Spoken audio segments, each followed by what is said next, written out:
Hey guys, and welcome back to this very same episode of Challenge Accepted. We are doing a bit of a revisit already because after airing this episode, I had a chat with Kondrik. He liked the idea, but he had a minor complaint that the output chest was all the way down here. And he kind of liked that he had another design, that was 4x4x6 that had both chests up on top. So, after hearing that and trying to wrap my head around exactly how that would work, I was messing around in creative, and I came across this. This is 3x4x6, so this is one shorter on this side than the size that Kondrik had mentioned.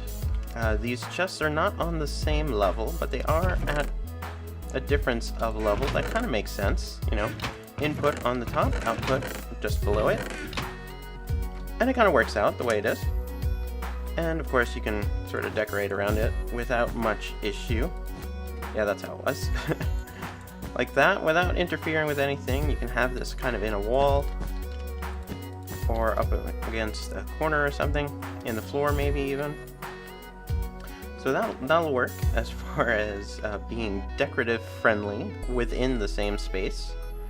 And the way this works, a little bit different. Instead of having the charcoal, as I had over here, going within its own circuit to fill the furnace before being sent into a chest, what this does is it loops all the charcoal that is made from the furnace down into this hopper, through these droppers over here, past the chest, and back down through these other hoppers. And those will fill it up. You see that this is full, this is full, this is full, and this is full. So there is a big buffer of charcoal that is part of the machine, which is one downfall. Ultimately, I do like that design better, but for the sake of the challenge itself, and speaking with one of the issuers of the challenge, and exactly trying to fit more specifically what it was that he wanted, this better suits the challenge overall. So I guess I'll briefly go over some of the functionality of how this works as far as the redstone end of it works. The hoppers basically are fairly simple, more or less the same as before and how I explained it. We have our hopper filter here, and instead of having a lockout system for this hopper filter, I realized that this can fill up all the way to 64 and it would still work exactly as it would. Below that hopper is another hopper that is absolutely totally full of oak. Okay, there we go, we got a second there. You can see it, full of oak. And that's just kind of like a buffer that sort of accidentally fills up. You can do the same over here, how I have a secondary filler item filling in the space, so you don't have to waste so much wood into the system to keep it running. I'm lost. There we go.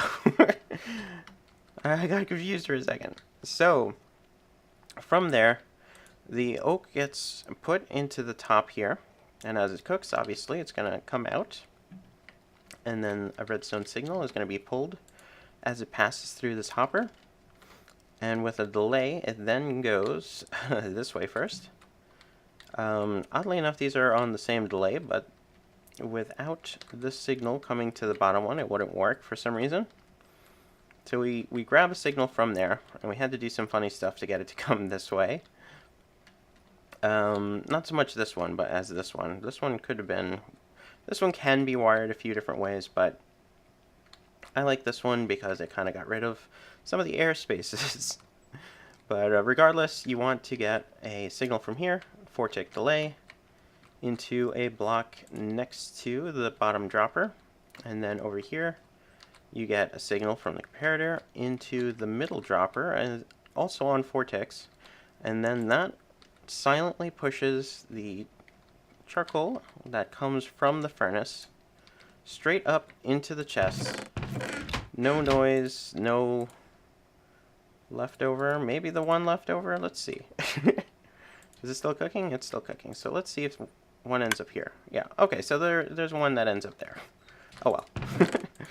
I could have sworn that wasn't the case, but oh well. From there, you know, obviously it then flows back into the furnace. And the last piece that finalizes the whole thing is this one little comparator. As actually an afterthought.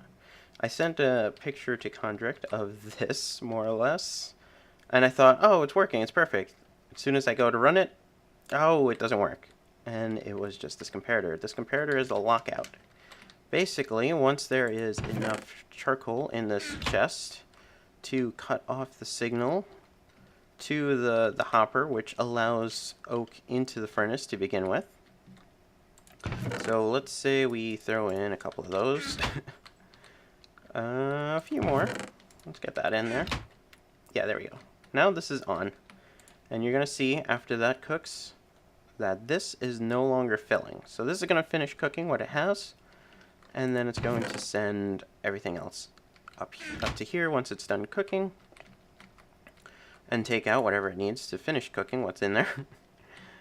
And this is going to stop. This is going to only have about somewhere around 5 stacks. I haven't figured out exactly the most that it will ever have in here, but it is around 5 stacks, or less than 5 stacks. And it will never have any more until you take out some, or you put back more charcoal, which there is a slight danger, especially when these hoppers are not full entirely. Before that happens anyway. There's a chance that if you put any items in here, it will clog up the system. Though it likely wouldn't clog it up unless you throw in 5 totally different items. So if you threw in your full set of armor and your sword, yeah, you could clog it up pretty quickly. But chances are, you know, an item might end up stuck over here if it's on a server. But you'll probably want to fill this up, at least these 3 hoppers here, as quickly as possible to avoid that. But once they are full, it won't be an issue unless you get some wise guy on your server who goes into here and goes, oh, there's charcoal there. Well, there's not a whole lot in here.